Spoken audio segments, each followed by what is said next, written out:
تعلیم مکمل ہونے پر انہیں مسلمان ملکوں خصوصاً مشرق وسطی، ترکی، ایران اور ہندوستان بھیج دیا جاتا ہے۔ وہاں پہنچ کر یہ کسی بڑی مسجد میں نماز پڑھتے ہیں، پھر نمازیوں سے کہتے ہیں کہ وہ یورپی مسلمان ہیں۔ انہوں نے مصر کی جامع الازہر میں تعلیم پائی ہے اور وہ مکمل عالم ہیں۔ یورپ میں اتنے اسلامی ادارے موجود نہیں کہ وہ تعلیم دے سکیں۔ وہ سر دست تنخواہ نہیں چاہتے، صرف کھانا، سر چھپانے کی جگہ درکار ہے۔ پھر وہ مؤذن پیش امام بچوں کے لیے قرآن پڑھانے کے طور پر اپنی خدمات پیش کرتے ہیں۔ تعلیمی ادارہ ہو تو اس میں استاد مقرر ہو جاتے ہیں، جمعہ کے خطبے تک دیتے ہیں۔ نواب صاحب کے انگریز مہمان نے انہیں یہ بتا کر حیران کر دیا کہ عظیم مدرسے کے بنیادی اہداف یہ ہیں: مسلمانوں کو روایات، ذکر کے وظیفوں اور نظری مسائل میں الجھا کر قرآن سے دور رکھا جائے۔ حضور اکرم صلی اللہ علیہ وآلہ وسلم کا درجہ جس طرح بھی ہو سکے گھٹایا جائے۔ کبھی یہ کہو کہ آپ صلی اللہ علیہ وآلہ وسلم نعوذ باللہ رجل مسحور یعنی جادو زدہ تھے۔ اس انگریز نے یہ انکشاف بھی کیا کہ 1920 میں رنگیلا رسول نامی کتاب راجپال سے اسی ادارے نے لکھوائی تھی۔ اس طرح کئی برس پہلے مرزا غلام احمد قادیانی کو جھوٹا نبی بنا کر کھڑا کرنے والا یہی ادارہ تھا۔ ان کی کتابوں کی بنیاد لندن کی اس عمارت سے تیار ہو کر جاتی تھی۔ خبر ہے کہ سلیمان رشدی کی کتاب لکھوانے میں بھی اسی ادارے کا ہاتھ ہے۔ خدایا ایسا نہ ہو کہ مغرب رہن میں ہی ہمارا میرا سماج رکھ لے۔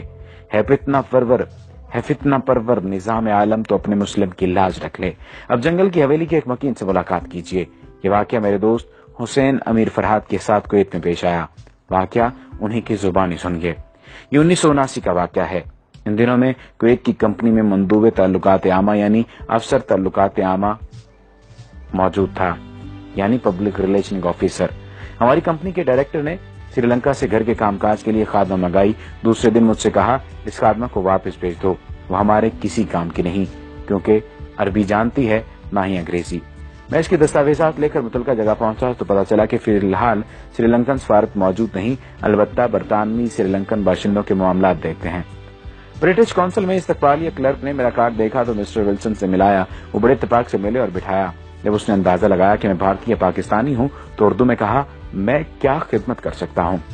میں نے سری لنکن خادمہ کے متعلق بتایا تو اس نے کہا، کوئی مسئلہ نہیں، اسے ہم رکھ لیں گے، آپ کو جو خرچ آیا وہ ہم ادا کریں گے۔ یہ بتاؤ کہاں کے رہنے والے ہو؟ میں نے کہا پاکستان۔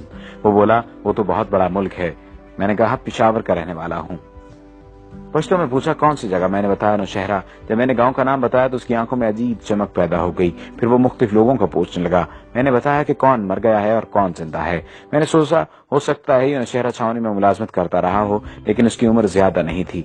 اس نے کہا کچھ اور کہانی سنائی، پھر اس نے کافی منگائی، پھر انٹرکام پر کلرک سے کہا کہ اس کے پاس کسی کو مت بھیجنا۔ وہ اتنا خوش تھا کہ میں بیان نہیں کر سکتا تھا۔ اس کی خوشی دیدنی تھی۔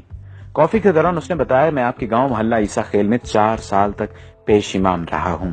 میں نے پوچھا کیا آپ مسلمان ہیں؟ وہ بولا میں نے 4 سال تک آپ کے گاؤں کا نمک کھایا ہے۔ آپ کے گاؤں والوں نے مجھے بڑی عزت دی۔ میں آپ سے جھوٹ نہیں بولوں گا، میں عیسائی ہوں، یعنی اہل کتاب۔ اس کے بعد میرا اس کے ہاں آنا جانا رہا۔ وہ مجھے اپنا ہم وطن سمجھتا رہا اور تقریباً میرا ہم عمر تھا۔ تعجب کی بات یہ ہے کہ وہ ہمارے ہاں پاکستان بننے کے بعد رہا تھا۔ ایک دن میں نے پوچھا آپ پٹھانوں کا کھانا کیسا کھاتے رہے؟ یعنی آپ کو ذائقہ عجیب نہیں لگتا تھا؟ کیسے کھاتے تھے آپ؟ وہ کہنے لگا آپ لوگوں کا کھانا اتنا مزیدار ہوتا ہے کہ میں یہاں آج بھی گھر جاتے ہوئے ایرانی تندور سے روٹی لے کر موٹر میں روکی کھاتا ہوں۔ جب میں کویت سے پاکستان آ رہا تھا تو میں نے اس سے وہی سوال پوچھا جس سے وہ ہمیشہ ٹالتا رہتا تھا۔ میں نے دریافت کیا اب تو بتا دو کہ تم عیسائی ہو کر پٹھانوں کے گاؤں میں روکھی سوکھی کیوں کھاتے تھے اور پیش امام کی خدمات انجام دیتے رہے، آخر کیوں؟ وہ کافی دیر تک سر جھکائے سوچتا رہا، پھر سر اٹھا کر میری آنکھوں میں جھانکا اور کہا ہمیں اپنے ملک کے مفادات کی خاطر بعض اوقات بہت کچھ کرنا پڑتا ہے۔